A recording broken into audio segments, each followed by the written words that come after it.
perlu untuk mengirimkan tim bedah dan tim bantuan kemanusiaan ke Gaza, Palestina.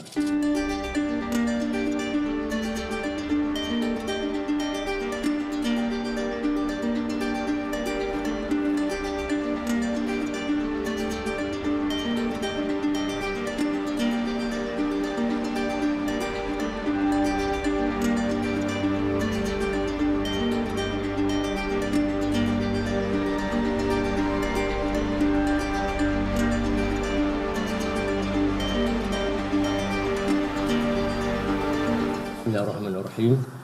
Thank you, Bang. Assalamualaikum warahmatullahi wabarakatuh. Alhamdulillahirabbil alamin wassalatu wassalamu ala asrafil anbiya'i wal mursalin wa ala alihi washabihi ajmain. Amma ba'du, saudara-saudara wartawan yang saya hormati, terima kasih atas waktu dan kehadirannya. Pada kesempatan ini kita akan mencoba untuk memberikan sebuah statement atau pernyataan tentang peristiwa yang terjadi di Palestina Gaza hari ini. Mungkin sama-sama sudah kita ketahui bahwa terjadi pertempuran antara pihak Palestina dan hal ini Gaza, Hamas dengan Israel yang banyak menimbulkan korban sipil. Dan kita juga melihat bahwa Israel melakukan serangan-serangan brutal terhadap sasaran-sasaran sipil yang ada di Gaza dengan alasan markas Hamas, dengan alasan bengkel pembuatan senjata, dengan alasan tempat persembunyian Hamas dan sebagainya.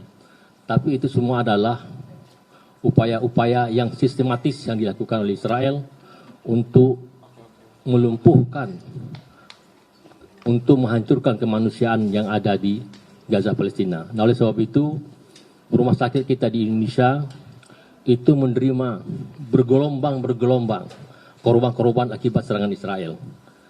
Dan pada hari ini, rumah sakit Indonesia di Gaza mengalami kesulitan untuk melakukan pengobatan, melakukan tindakan-tindakan operasi. Oleh sebab itu, apa yang terjadi saudara-saudara sekalian di Gaza? Bahwa obat-obat bius, obat-obat yang menyangkut tentang bedah, alat-alat atau instrumen bedah, semakin lama semakin menipis karena jumlah korban yang begitu luar biasa.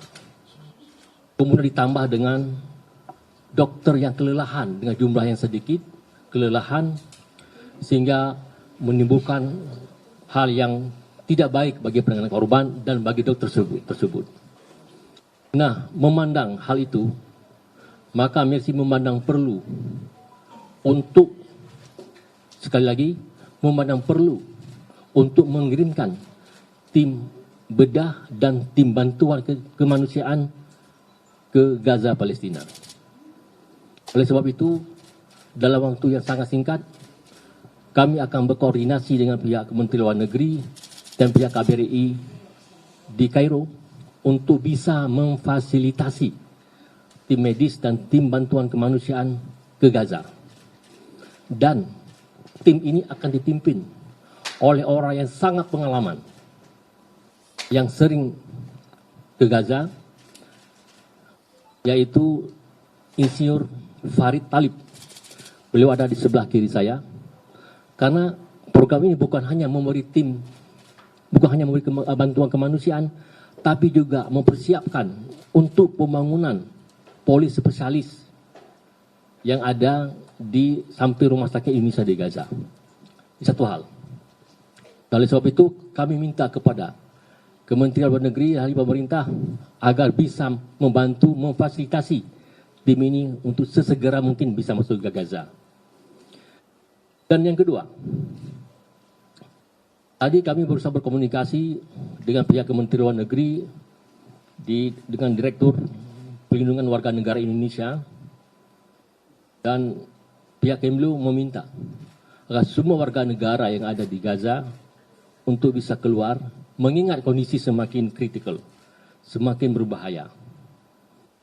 Maka dalam hal ini, Mercy menegaskan bahwa relawan kita tetap stay di Gaza.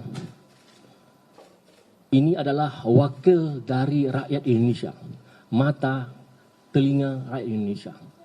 Dan rakyat Indonesia ingin mengetahui secara persis persoalan-persoalan keadaan kondisi yang ada di Gaza. Maka kami memutuskan pimpinan Mercy untuk minta kepada relawan kita agar stay di Gaza untuk bisa membantu korban-korban yang terjadi di Gaza. Dengan catatan mereka mesti mampu untuk menjaga diri mereka dan tidak melakukan hal-hal yang bisa mencelakakan diri mereka. Dan rumah sakit menjadi basement untuk mereka tinggal, untuk mereka beraktivitas, dan untuk mereka memberikan terbaik bagi korban-korban yang ada di Gaza.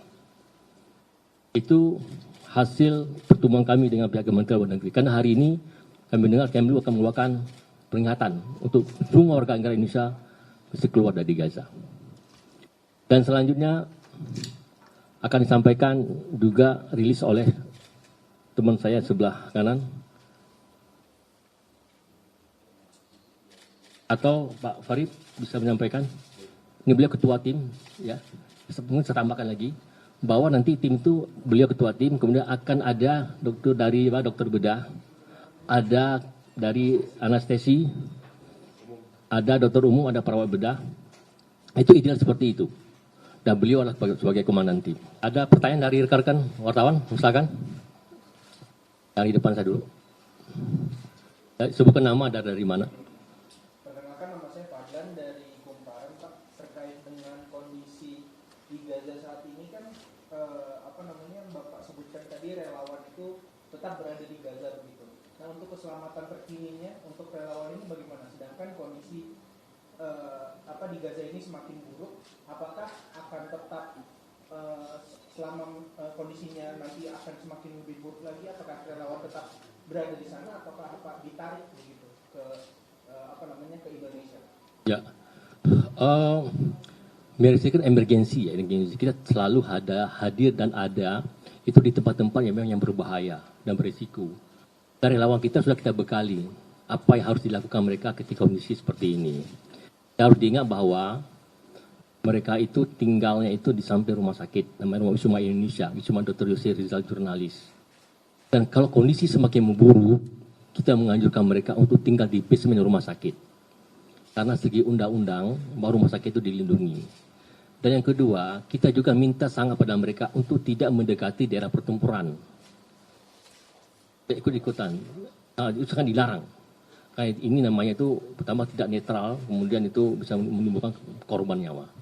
Kita sudah mengasihkan formatnya kepada mereka.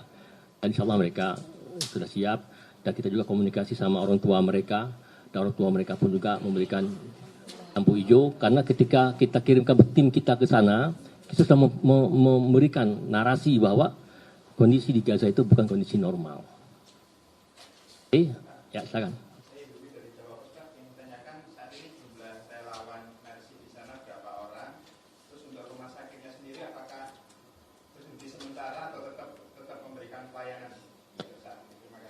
Itu ada 3 orang relawan kita, 3 orang.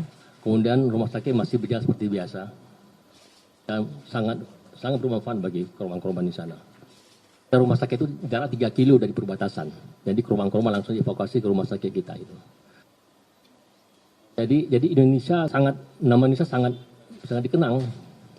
Karena dibawa korban dibawa ke rumah sakit mana? Ke rumah sakit Indonesia.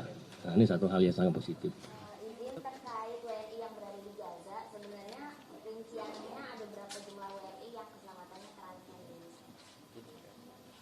Kalau WNI-nya itu ada 5 WNI ya. Tapi kalau anak-anak WNI, ada anak-anak itu lain lagi ya. Itu ada Onim, ada Hussein, ada Farid, ada Reza, ada Fikri, 5. 3 relawan Mercy, 2 ex relawan Mercy. Itu 10 karena ada anak-anaknya. Oke, lain? WNI yang asli ya dari sini ya, itu ada 5.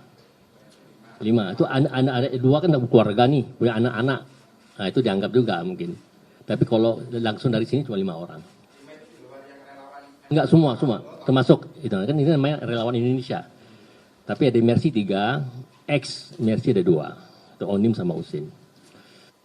Oke. Ya, Pak, Fatia dari VOA. Pak, tadi kan kalau kita melihat situasi yang terakhir ini kan Israel menutup semua jalur-jalur yang untuk masuk ke Gaza. Nah, walaupun tadi Pak Farid bilang dalam waktu dekat ini mungkin tidak, tapi apakah ada strategi yang dipersiapkan Pak untuk bisa masuk? Apakah lewat terowongan yang di Mesir itu atau bagaimana Pak? Ya, memang sulit, tapi masih mungkin. Tadi kita ngomong panjang lebar sama pihak Kemlu bahwa Kemlu untuk memfasilitasi kita lah untuk bisa ke sana. Insya Allah bisa. Itu ada pendekatan personal nanti antara pihak Kemlu sama Kemlunya Mesir. Memang kalau normalnya ya susah. Tapi kita tetap resmi, nggak bawa kolong, nggak bawa atau enggak gitu ya. Kita resmi kita ini. Oke. Pak, terakhir, saya Heru Pak dari Radio El Sinta. Itu terakhir kali Mercy komunikasi dengan Kemlu kapan Pak? Izin.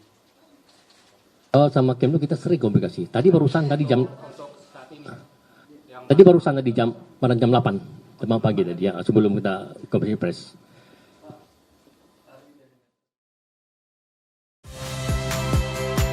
Saya Valentina Sitorus. Saksikan program-program Kompas TV melalui siaran digital, pay TV, dan media streaming lainnya. Kompas TV, independen, terpercaya.